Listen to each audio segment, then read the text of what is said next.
байна уу? Намайг Баталаа Өнөр Цэцэг гэдэг. Би 2011 онд Улаанбаатар их сургуулийг сувилхан арга зүйчээр төгссөн. Тэгээ 2011 оноос хойш одоо цус салбар судлалын үндэсний төвдөө 11 дэх жилдээ ажиллаж байна.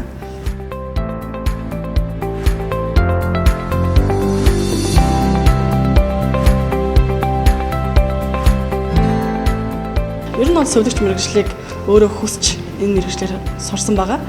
Тэгээд сургуулаа төгсчөөд 14 хоног байж байгаа ажлын зар сонингоос хараад тэгээд цус салбар судлалын үндэсний төвд сувилагч аавна гэсэн зарыг хараад анх хүний нөөцтэй ирж уулзж байсан.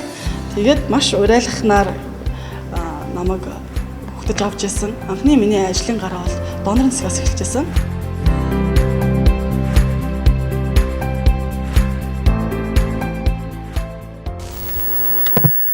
За хамгийн айжсан зүйл бол сувилагч мэргэжлийг эзэмшээд судснаас хамгийн их айжсан. Тэгсээ чинь явж хамгийн их өдөр бүр хорон бүр суд сатахтай тэр мэргэжлэлээр тэр үндэсний ажил дээр томилогдсон.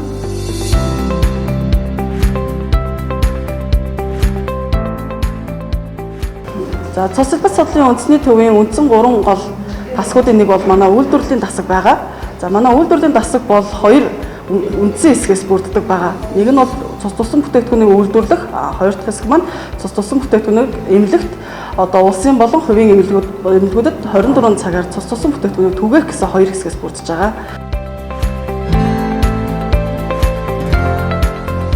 За үйлдвэрлэлийн тасгийн маань нэг хэсэг олох хэсэг бол энэ хэсэгт ажилладаг байгаа. За улсын болон хувийн 50 гаруй эмнэлгээс цус тусан бүтээгдэхүүн захиалгыг авч 24 цагаар олгодог хэсэг байгаа. Дараа нь хэд байх вэ? Хамаагүй. 23 дуус. Үзэгч өнөөдөр эмнэлгүүдээс ямар захиалга ирв? За нэг 4 эмнэлгээс нь 10 захиалга ирсэн. Сая 3 дугаар эмнэлгийн захиалга аваа явчихлаа.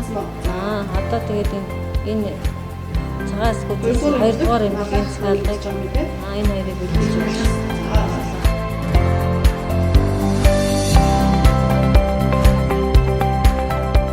Донорын судсыг хатгаад цусаа яг хэмжээгээр нь авах ёстой хэмжээгээр авна гэдэг бол маш хариуцлагатай ажил байсан. Донор гэдэг хүн бол надад хамгийн бахархалтай зүйл байсан болохоор би бас өөрөө донор болохоор шийдсэн.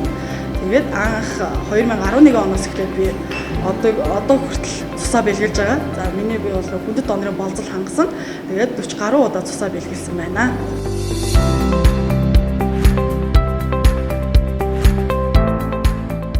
Цуснаас бол улаан ис, сэрүүн, хоромцэд гэсэн 3 бүтээгдэхүүн гаргадаг. Энэ бол эмнэлгийн захиалгын дагуу ямар бүлгээс, ямар хэмжээгээр гэсэн энэ хэмжээ болон захиалгын дагуу бэлдэж өгдөг гэсэн. Нэг донорын бэлгэлсэн цусаар 3 төрлийн бүтээгдэхүүн хийгээд 3 хүний амь аварлаа гэдэг нь энэтэй холбоотой байгаа.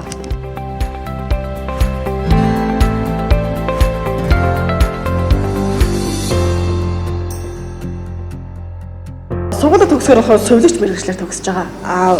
Цус салбар судлалын үндэсний төвд ажиллах онцлог нь болохоор цусны одоо нарийн мэргэжлийг эзэмшээд цусны одоо албанд ажиллах нарийнсан цусны сувилагч болж байна гэсэн. Өмнө би донортойгоо харьцаад донороос ингээд цусыг авдаг байсан бол одоо би донороос авсан цусаа үйлдвэрлээд цустайгаа илүү одоо цусыг илүү нарийн судалж байна гэсэн. Одоо хоромцид гэж юу юм те? Одоо улаан ис гэж юу юм? Сивэн гэж юу юм? Тэр бүгдийг яаж салгадгийг, яаж одоо бүтээгдэхүүн болдгийг, яаж би хадгалдгийг те? Тэр бүгдийг одоо би сурч байна.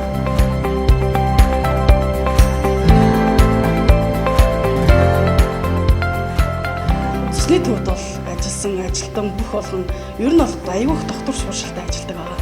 Ягаад гэвэл энэ одоо доктор суршилтай ажиллаад байгаа нэг шалтгаан бол байгууллагын уур амьсгал, ажилчдын уур амьсгал хоорондоо харьцах харилцаанаас хамгийн чухал баг. Багаар ажиллаад одоо цусаа авж ийн, багаар ажиллаад цусаа бүтээгдэхүүнээ үйлдвэрлэж ийн, багийн үйл ажиллагаагаар цусны одоо бүх одоо халдварын дөрвөн шийдвэрээ хийж ийн. Энэ бүгд бол манай багийн ажиллагаа бол хамгийн чухал байдаг.